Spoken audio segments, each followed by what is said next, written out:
దేశీ స్టైల్లో పాతకాలం వంట ఒకటి చేసుకుందాము. దీన్ని అంగార పప్పు అంటారు. రెస్టారెంట్లో వర్క్ చేస్తున్నప్పుడు ఒక అన్న తయారు చేశాడు స్టాఫ్ కోసం. అతని దగ్గర చూసి నేర్చుకున్నాను.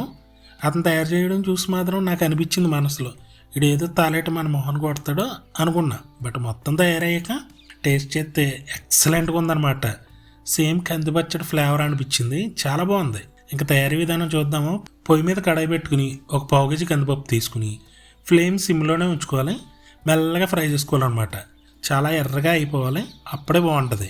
చూసారా, ఇంత ఎర్రగా అయ్యేదాకా ఫ్రై చేసుకోవాలి దీన్ని. ఇప్పుడు దీన్ని ఒక 2 సార్లు వాష్ చేసి కుక్కర్లో పెట్టేద్దాం. ఎందుకంటే దేశీ పద్ధతి అంటే దాకలో పెట్టి ఉడికించాలి, అలా అయితే చాలా టైం తీసుకుంటుంది కదా. అందుకని కుక్కర్లో వేసేసి ఒక 2 అంగుళాలు ఎత్తు వాటర్ వేసి కొద్దిగా ఆయిల్ వేసుకుని మీడియం ఫ్లేమ్లో 3 విజిల్స్ ఇచ్చామంటే కొద్దిగా పలుకుంటుంది, అలా ఉండాలన్నమాట. తర్వాత మూగిట్లో ఆయిల్ వేసుకుని అది కాగిన తర్వాత మెంతులు, ఆవాలు, జీలకర్ర, ఈ తాలింపు కూడా బాగా ఫ్రై అవ్వాలి.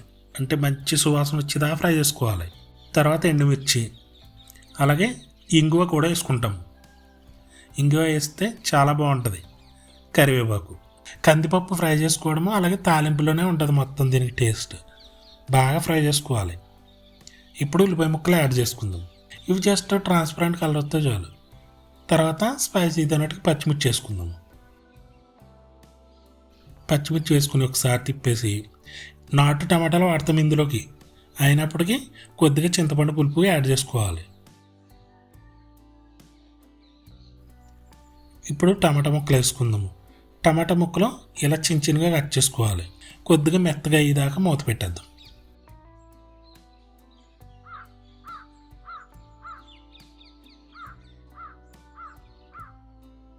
ఇప్పుడు ఒకసారి మూత తీసి చూద్దాము. ఇవి చక్కగా మెత్తబడిపోయి.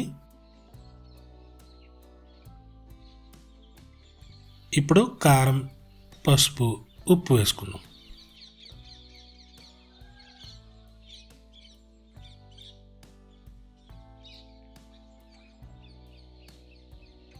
చింతపండు పులుపు యాడ్ చేసుకుందాము. చింతపండు పులుపు వేసుకున్న తర్వాత ఇది ఒకసారి తిప్పేసి పప్పు యాడ్ చేసుకోవాలి. కుక్కర్కి పెట్టాం కాబట్టి త్వరగా అయిపోతుంది. అదే మామూలుగా దేశీ స్టైల్ అంటే దాకలో పెట్టి ఉడికించాలంటే టైం ఎక్కువ తీసుకుంటుంది. ఇలా పలుకుగా ఉండాలి.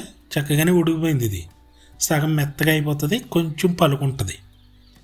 ఇప్పుడు ఈ పప్పు ఇందులో యాడ్ చేసుకుందాం.